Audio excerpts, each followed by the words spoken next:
Welcome to Popternative, where we dive into topical discussions from the worlds of pop culture, social media, and sports. Here is your host, Peter Remoliotis, aka PD Beats. Penny Beats here from Popternative, speaking to Lisa Yamada about a lot of projects, including the new season of Cruel Summer, which is going to come soon to Freeform. Welcome to the show. Thanks so much for doing this. Thank you. Thank you so much for having me. It's exciting. I mean, we're going to talk about it. I mean, it is spooky season. We're watching a lot of spooky content out there and everything. You got to go to Universal Studios Hollywood Nights of Horror, which is so awesome and everything. I mean, It's just the time of year, right, to watch a lot of spooky things, even if you're not into it much, right? No, like the fall time is like my favorite season. Everyone's like, oh my God, the summertime's ending. I'm like, bring on the rain, bring on the cold. I'm such a huge spooky fall season. I get kind of crazy. It gets kind of crazy on my end because I do like a horror movie once a night, basically in October. God. Sometimes I get a bit crazy, Lisa. Like, well, you're gonna say, "Well, settle down." Sometimes I do 2 in one night. Wow, which is a lot to take on. It's like 60 movies almost if I do double headers every night. But it's been pretty busy and everything. Though I love the genre. There's so much kind of happening in it. Interesting because you look at whenever it comes out, everyone's going to be excited about the new season of Cruel Summer. It was announced that you have joined the cast for that, so congratulations.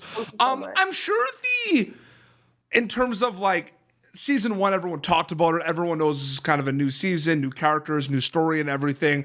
But like, I'm sure the excitement being involved with Cruel Summer overtakes any pressure if there was any, right? Do you know what I mean by that a little bit? Yeah. I mean, I watched Cruel Summer season 1 before I was even auditioning for season 2. And I remember they did such a great job at advertising it because I love like true crime and things like that. And so I was seeing the little teasers and I was like, oh my gosh, this show is so up my alley. I mean, I binged it all in one night. Yeah. I pulled a whole one all-nighter. And it's been really interesting because since there already is like a huge fan base around the show, we are like getting a lot of buzz before the show even comes out. And so I don't know, it's been a really unique experience. It's calm before the long storm. Yeah. Yes. I'm like, is it going to come out like now? I really want to watch it like today. It's interesting you mentioned the true crime because I just feel like true crime and horror, which we kind of talked about spooky season, I feel like those genres have always been around, but I feel like they're just both been elevated in terms of like popularity and appetite. Yes. Do you know what I mean by that? Yeah.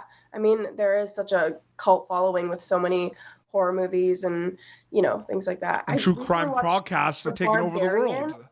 Yeah, but I recently watched The Barbarian. And I was like, this is the best horror movie ever. And I understand why, there's such a huge following. That's going to be a big, because HBO Max just made that available now too. So I feel like this weekend, everyone is just going to like, like that little, like that, the graph that just shows like Halloween. Oh, Barbarians, everyone's just going to do that. Oh my God. Yes. Yeah. I know exactly what you're talking about. That movie was crazy. It was, absolutely. My favorite thing, because it's interesting because Cruel Summer, like, brings in a lot of different elements. I don't know if you can call it horror. I don't know if you can call it thriller. I don't know if you can call it full out just drama. I feel like it bends a lot of genres. It kind of throws it out in there. Is it cool to work on a show, though, that is pushing the envelope in terms of the genre a little bit? Oh, my gosh. Totally. Yep. I mean, one being like Cruel Summer is already a show that I like enjoy watching. And as an actor, it's so rewarding to be on a show that you actually would watch as a consumer. Mm-hmm. We don't have a specific genre. And so we get to have so much fun with it. And I'm like trying not to spill, but. Absolutely. No, but I think the one thing that you could say, which isn't even a spoiler, Lisa, about the season is like, there's going to be, and we saw it with the first season of Cruel Summer, there's going to be complex characters. There's going to be characters that have a lot going on. You're going to be thrown in. The audience is going to be a detective being like, why the hell did she say that? Who is this guy? That's not a spoiler. That's just going to happen. One thing I can say, though, is like, the viewers are going to be on the edge of their seats, like after every episode. But isn't that is the point of TV and film of those genres we talked about? Like that is what we want. Yes, of course. Like you want to like lean into the TV, like what's gonna happen next? You know what I mean? Like you're waiting. Right? I mean, that was kind of the case for the cast too. Every single time we would get the script for a new episode, I'm like, we're rooting for someone new. We're pointing our fingers at someone new. It's we were kind of along for the ride.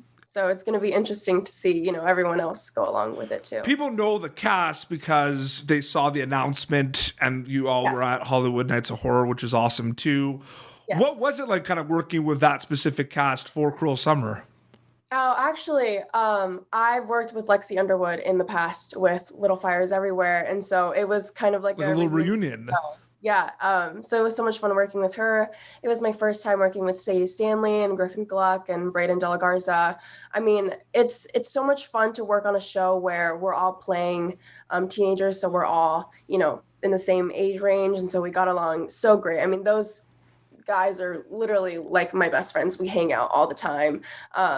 They're more my friends now than coworkers. And yeah, it's been really awesome. And we were shooting in Vancouver too for a very long time. And so it was really great to have such a great friend group to hold each other's hands through it all, if that makes sense. I feel like TV is just evolved and grown where you watch one episode of a TV show and it feels like you're watching a movie.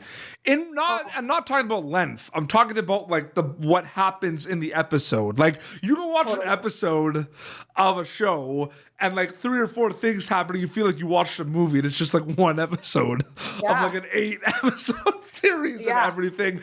How do you prepare yourself, like, when you work in, you mentioned Little Fires Everywhere, like, these are shows that are very heavy, that have a lot happening in just one episode. Can you even prepare yourself as an actor going into, like, these loaded episodes of shows? Do you know what I mean by that a little bit?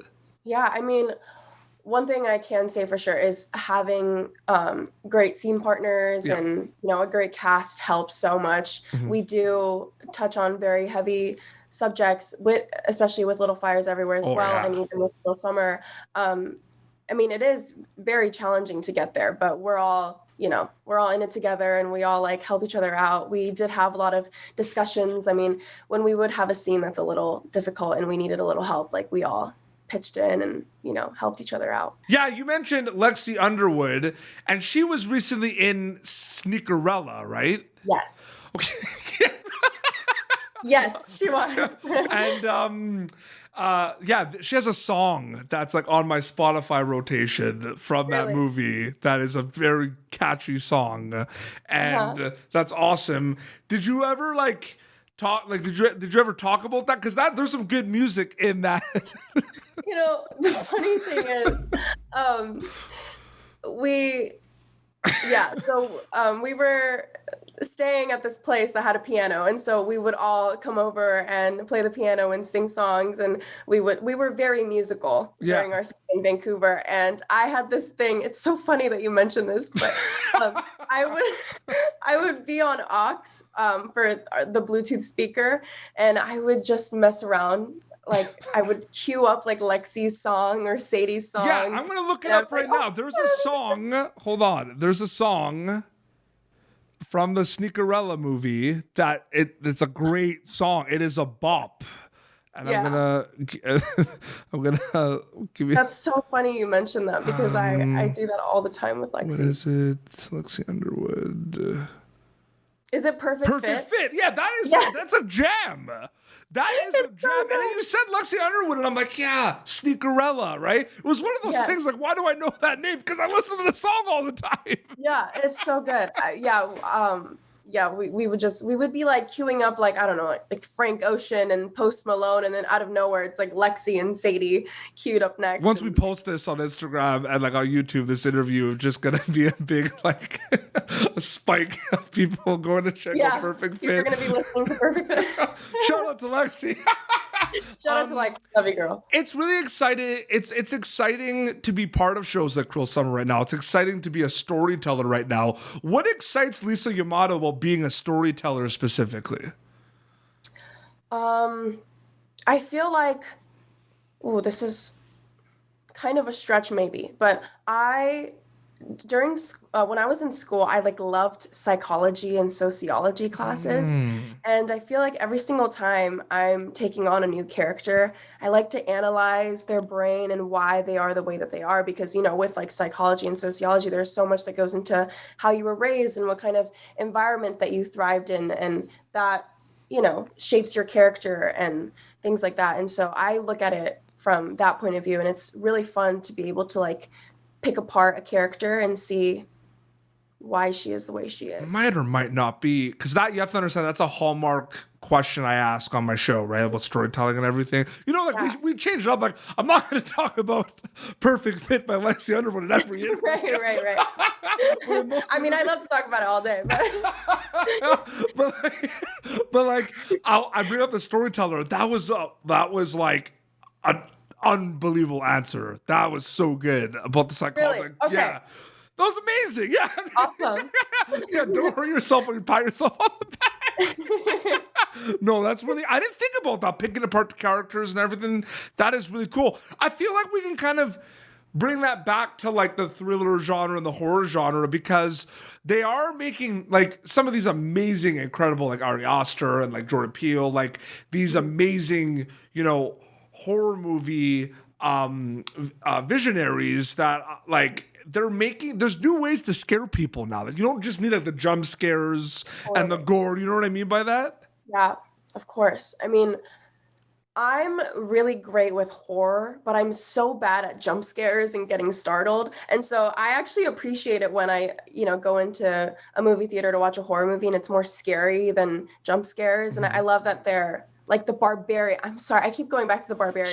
I just did an interview with Carrie Metters, and she brought up Barbarian too. So I mean, Barbarian is phenomenal. I mean, I feel like it was actually so terrifying, aside from the jump scares, because like things like that could actually happen. So are you like me sometimes, where you're just like watch a lot of trailers? Like, do you enjoy watching trailers of things, like when like movie trailers and everything? The trailer for that movie is so good because it doesn't tell you much, but you're like, what the hell is happening? I mean, actually, the funny thing is, I love watching trailers. I actually went to go watch Barbarian with my castmate Sadie, and we were, trying to figure out what movie to watch that night.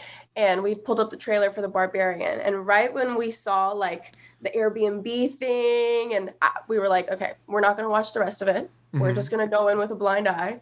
And then I heard after that the trailer didn't give anything away. So I guess we could have watched it, but we wanted to, get really scared. So with just that trailer for The Barbarian, I didn't watch it.